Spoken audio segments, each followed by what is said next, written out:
Hi,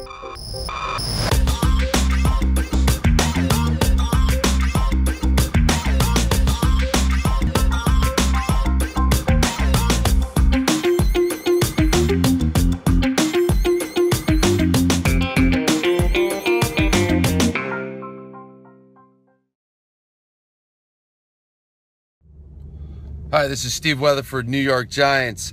I have worked with Tom May for several years. Not a lot of guys that I meet in my lifetime that have a work ethic that matches that of my own. You know, he's talented, especially at the age that he's at right now. His knowledge, his ability to create things out of nothing, his creativity has been incredibly impressive. I've worked with a lot of guys in marketing, and he's one of the best guys I've ever worked with, and he's not even out of college yet. So I see big things for him in the future, you know, whether it's Super Bowl appearances or creating massive online social media campaigns. He's done an amazing job, and I look forward to working with him for years to come. Welcome. We're glad to have you here. This is our Student Spotlight. I'm Dr. Karen Weaver, Interim Program Director here at Drexel University in the Sport Management Program. Today's guest is Tom May. Tom is a senior going to graduate next year in Sport Management here at Drexel, and we thought that we'd talk with Tom a little bit about his entrepreneurial spirit. What got you started on this path?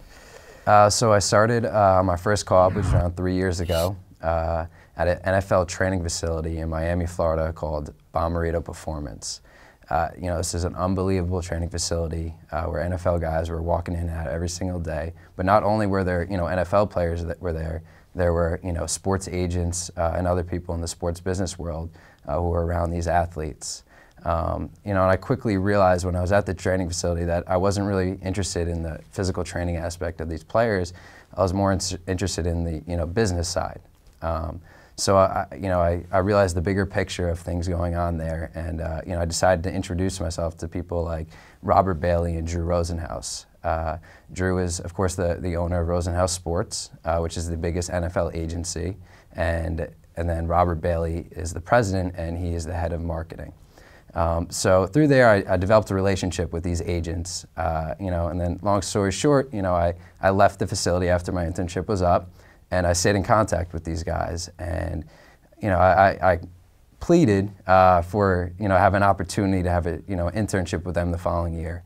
Of course, you know, they're very reluctant, you know, saying no, no, no, no. But you know, I stayed persistent at it, and you know, sold myself, you know, as someone, you know, that, you know, will be an asset, you know, to them, you know, rather than, you know, just you know, a regular intern, you know, someone that could, you know, provide something, you know, for the agency. And then, you know, luckily enough, I got, you know, the opportunity to take an internship the next year. And, you know, when I got there, you know, they gave me, you know, I like to call it, they gave me an inch. And I decided, you know, to take the, you know, the full 10 yards. And, you know, here I am today, you know, taking on a much bigger role in the company, and, you know, working with these athletes, you know, on a day-to-day basis, you know, working with, you know, our corporate clients on a day-to-day basis, and it's, you know, truly a blessing, you know, to be where I am today. So this is a really tough industry, and you have to show persistence, and you have to show grit. Where did that come from for you? You know, I like to say, you know, of course, you know, that came from, you know, my family and my growing up. You know, my father, you know, would always be, you know, telling me to, you know, strive for the best, you know, always try to, you know, work your hardest, and you know, I really, you know, I really came into my own as I came into college. It wasn't something I picked up in high school. It wasn't something I picked up freshman year of college. It was something, you know, I learned, you know, through experience, and, you know, I just decided, you know, to really, you know, take my, you know, my life and, you know, my skills to the next level, and, you know, try to show them on a bigger stage.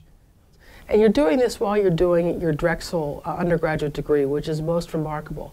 Tell me about the two things that you love about creating this kind of career path for yourself. Well, you know, it's extremely independent, you know, which not everyone likes, but for my personality, it definitely, you know, hits on all aspects. You know, there's not someone hovering over me, telling me what to do, you know, do this, do that.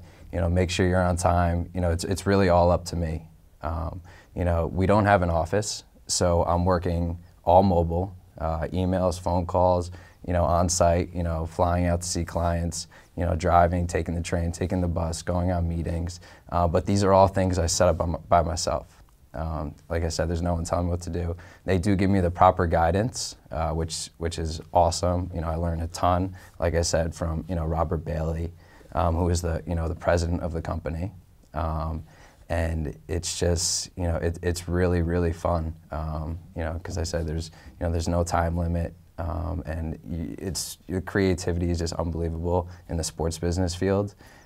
You can touch so many different demographics, touch so many different companies. Sports really relates to anything you could think of in this world. That's great. What are the two things that you least like about this kind of work? I'm really happy where I am, so I think it's safe to say nothing. But like I said before, it's not for everyone. It's very independent. If you like something with more structure, then this may not be something for you. If you're not as personable person that doesn't like constantly speaking on constantly on the phone, through text, through email, through phone calls, it may not be something for you. So if I were to suggest to jump into the sports agents field, sports agent business is be independent and be creative, and just don't be afraid of failure, because it happens a lot. But it stresses your creativity and your ability to match up what works best for the client with your creativity. Can you give us one or two examples of some folks that you've worked with? Yeah, so I became very close with a client named Joe Hayden. He's the cornerback for the Browns. He's a Pro Bowler. I talked to Joe on the phone for a little bit, just to get a feel of, what kind of person he is, what his family's like. And he has a brother named Jacob that competes in the Special Olympics. And I said, Joe, this is a great opportunity, for you to really be a part of something bigger than just the game, and incorporate your family in as well. So I set up a great partnership with Joe and the Special Olympics. And Joe is going to be named a global ambassador of the Special Olympics as the first NFL player, which is gigantic news, and it's great for Joe and his family, and I'm really excited about that. That's wonderful. It gives you a real opportunity. What's about the Drexel Sport Management program that really helps you succeed in this industry? I think what Drexel did for me was, they gave me, like I said, the opportunity to, use my creativity and explore, the different, options that are out there for you. Like I said, but Drexel gives you the co-op, which is the, of course, the 6-month program where you have 3 co-ops for 6 months, which is a significant amount of time to find yourself. And that's exactly what I did. But what they do give you the opportunity, but nothing is handed to you on a silver platter, so you have to go get it. And that's the first thing you'll really learn is you will have the platform for you. You will be pushed. You'll have the correct materials in front of you to succeed. But in the end, it's up to you. That's a great way to end it. Thanks so much for joining us for Student in the Spotlight. I'm Dr. Karen Weaver, and I'm hopeful you'll join us for future episodes of this great program.